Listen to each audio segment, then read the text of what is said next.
Hello दोस्तों, welcome to my YouTube channel. यहाँ पर हम देख रहे हैं example number 9। We are moving to exam exercise 1.3। But boards के अंदर कई बार एग्जाम्पल्स भी पूछे जाते हैं टेक्स्ट बुक के। So we need to find out the important examples और हमें उस एग्जाम्पल्स को सॉल्व करना होगा। एग्जाम्पल 9 है, हमें बोला गया है prove that √3 is a irrational number. अब यही टाइप के सम्स आपको 1.3 एक्सरसाइज में भी देखने को मिलेंगे। So let us try to find out the answer. हम कैसे प्रूव कर सकते हैं √3 को इरेशनल, जबकि हमें पता है वो पहले से इरेशनल है, बट मैथमेटिकली कैसे प्रूव करना है। तो सबसे पहले हम करेंगे, प्रूव कर देंगे, सपोज करेंगे let √3 is a rational number. √3 कैसा नंबर है? Rational.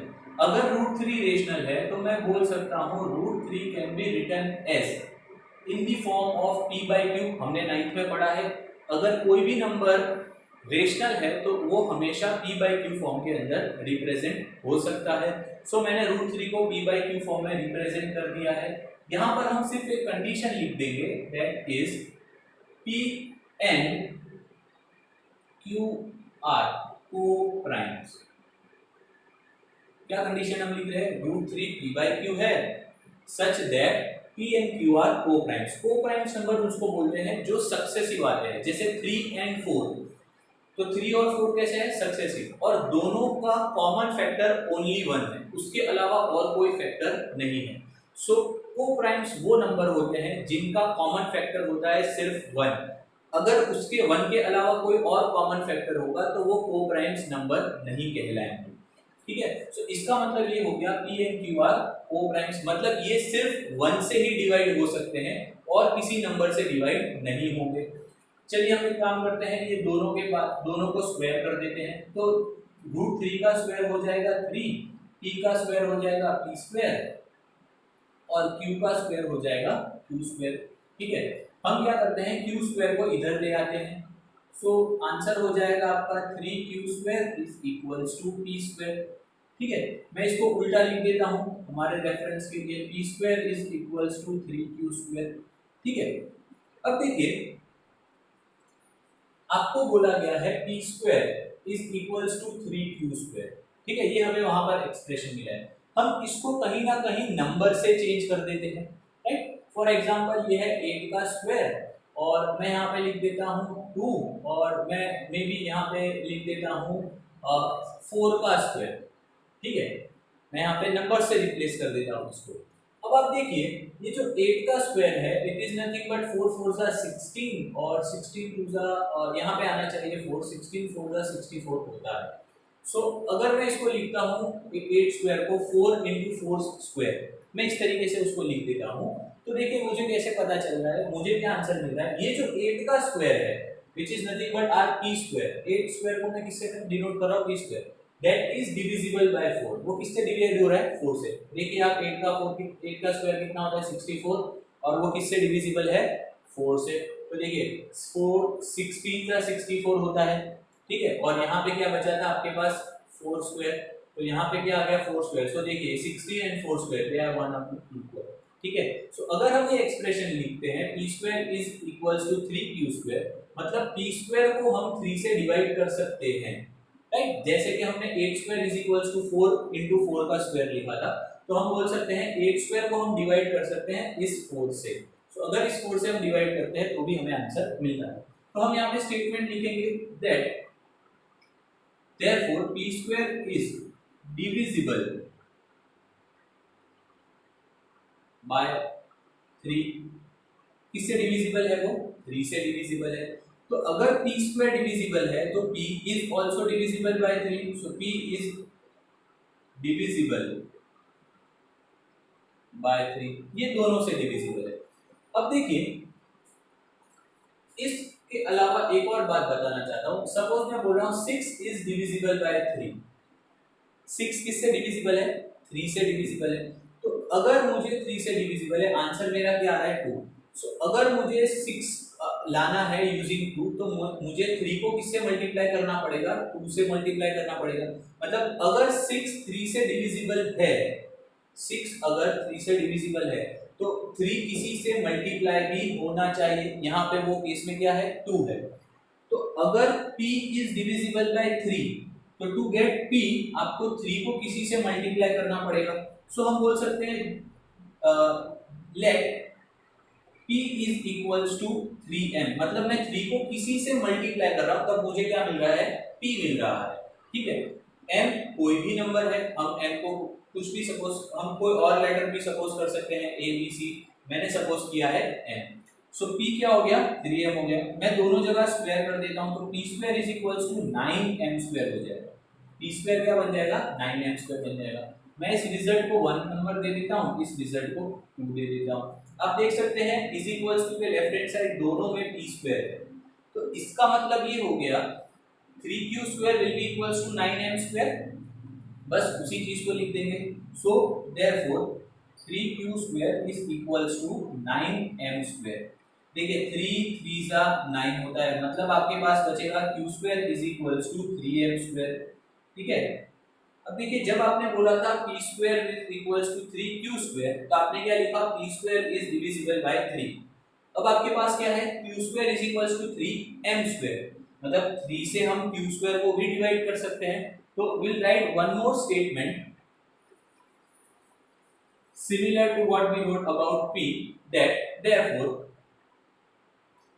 q square is divisible by 3। अगर q स्क्वायर डिविजिबल है तो हम बोल सकते हैं q is divisible by 3, right. अब फिर से मैं आपका ध्यान खींचूंगा टुवर्ड्स दिस को प्राइम नंबर। हमने पहले क्या बोला, √3 p by q फॉर्म में है, रेशनल है तो p by q है, such that p and q are coprimes. हमने ऐसे बोला p और q क्या है, को प्राइम से, मतलब उनका कॉमन फैक्टर सिर्फ 1 है। लेकिन हमें तो यहाँ क्या मिल रहा है, p is divisible by 3, p भी p 3 से डिविजिबल है, और लास्ट में हमें मिला q इज डिविजिबल बाय 3, मतलब p and q both are divisible by 3, है ना, हमें तो ये मिला। बट ये तो हमने जो सपोज किया था उससे उल्टा हमें मिल रहा है। हमने तो बोला वो कॉमन नंबर सिर्फ 1 होना चाहिए, लेकिन यहाँ पे तो कॉमन नंबर आपको 3 भी मिल रहा है। तो हम ऐसे बोलेंगे therefore p and q are divisible by 3, जो हमारा स्टेटमेंट है उससे, but p and q are को-प्राइम्स। वो तो कैसे नंबर है, को-प्राइम्स है, तो इनका कोई कॉमन नंबर नहीं होना चाहिए। therefore this contradicts, आपको ये वर्ड लिखना है contradict, this contradicts our supposition that √3 is a rational number, therefore √3 is irrational।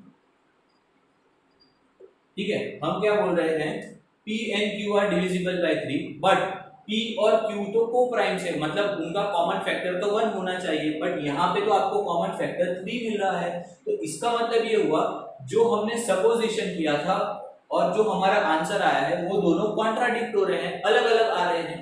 इसीलिए हम बोल रहे हैं जो हमारा सपोजिशन था दैट √3 इज अ रेशनल, वो तो गलत है। तो क्या होगा भाई, सपोजिशन गलत है तो फैक्ट क्या होगा कि भाई √3 इज इरेशनल। ठीक है, so this is how you need to write about the different sums. यहाँ पर आपके पास दूसरी वैल्यूज आ सकती है √5, √7, ये दोनों ही वैल्यूज आपको दी गई है। आपको ट्राई करना है ये दोनों ही वैल्यूज को इसी तरीके से प्रूव करना, जहां पर 3 है वहां पर आप 5 लिख देंगे, या 7 सॉल्व कर रहे हैं √7 तो वहां 7 लिख देंगे। सो जब आप यहाँ पर आएंगे तो ये बन जाएगा 7m और से 5m, यहाँ पर आ जाएगा आपके पास 25, यहाँ पर फिर से आपके पास 25 से और यहाँ पे 5 होगा तो यहाँ पे फिर से 5 मिलेगा आपको। सो इसी तरीके से बस सिर्फ नंबर चेंज होंगे, बट जैसे √3 हमने प्रूव किया है आप √5 और √7 को भी प्रूव कर सकते हैं। We'll start with exercise 1.3. I'm not going to repeat √5, मैं उसके अलावा सम शुरू करूंगा। Thank you.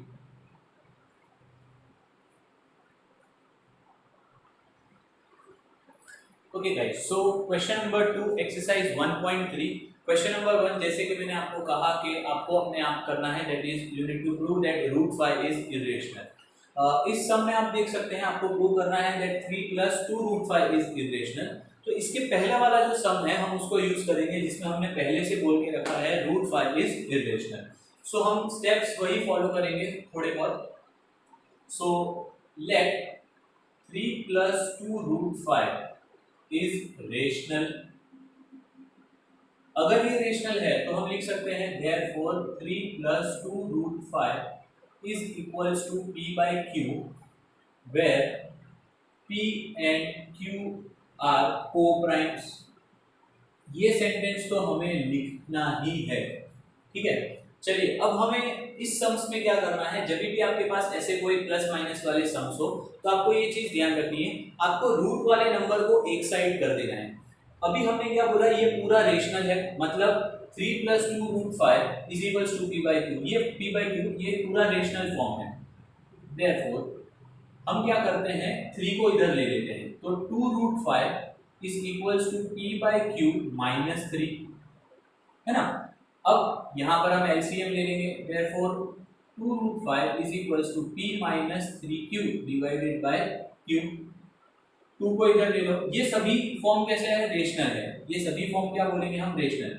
This is also rational, this step is also rational, यहाँ पर भी रेशनल है। सो इसका मतलब अगर मैं 2 को यहाँ पे डिवीजन में ले लेता हूँ तो 5 root 5 will become p - 3q divide by 2q।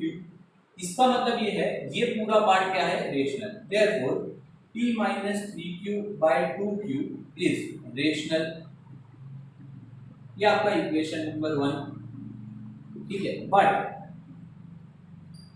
Root 5 is irrational.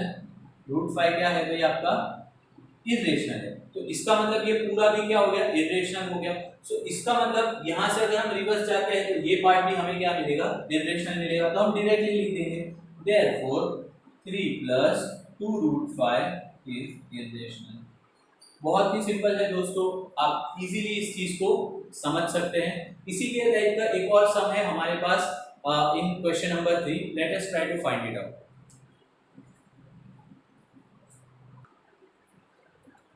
So guys these are the 3 sums in question number 3। पहला वाला है 1/√2। तो आपको जो आगे मैंने स्टेप्स फॉलो किए वो हर बार आपको लिखना है। मैं सिर्फ आपको इसका मैथमेटिकल फॉर्म बता देता हूँ। आपको सपोज कर देना है लेट 1/√2 इज रेशनल, और उसके बाद आपको लिख देना है यहाँ पे therefore 1/√2 is equals to p/q। आप a/b भी ले सकते हैं। बाजू में आपको लिख देना है where p and q are co-primes. ये सेंटेंस आप हर एक सम के अंदर लिखेंगे। हम क्या करते हैं, ये दोनों रेशनल है, हम इसको उल्टा कर देंगे। सो √2 will become q/p, right. But √2 is irrational. √2 कैसा है, इज इरेशनल। तो हम डायरेक्टली लिख देंगे देयरफॉर 1/2 और 1/√2 इज इरेशनल। बहुत ही सिंपल है गाइस, हम इसको इसी तरीके से लिखते जाएंगे। उसी तरीके से अगर 7/√5 है तो हम यहाँ लिखेंगे लेट 7/√5 इज रेशनल, और हम यहाँ लिख देंगे 7/7√5 इज इक्वल्स टू p/q, और इसी सेंटेंस को फिर से हम यहाँ पर लिख देंगे। वेयर करके आपको यही सेंटेंस यहाँ पर लिख देना है। आपको क्या करना है, √5 को अकेला कर देना है, ये हो जाएगा p/√5q। ये क्या हो जाएगा, सॉरी 7q, 7 नीचे आ जाएगा तो 7q हो जाएगा। तो आपको लिखना है but you can say √5 is irrational, therefore 7√5 is irrational, ठीक है। उसी तरीके से आप यहाँ पे भी लिख सकते हैं लेट 6 + √2 इज रेशनल। सो आप लिख सकते हैं 6 + √2 इज इक्वल्स टू p/q, और यही दो लाइंस आपको यहाँ पे लिख देनी है। चलिए उसके बाद आपको क्या करना है, √2 को यहीं पे रखना है और p/q -6 ले लेना है। सो √2 विल बिकम p - 6q/q। सो आपको फिर से लिख देना है √2 is irrational, but irrational therefore 6 + √2 is irrational, ठीक है। सबसे ज्यादा आपका फोकस रहेगा मे बी ऑन √2, √3, √5, √7। ये सारे नंबर्स को हमने जिस तरीके से इसके पहले वाले सम के अंदर प्रूव किया इरेशनल, वो मेन है। ये सारे सम्स उसके बेसिक पार्ट में है। So I hope so you guys are clear with this exercise. Will start on with the next exercise.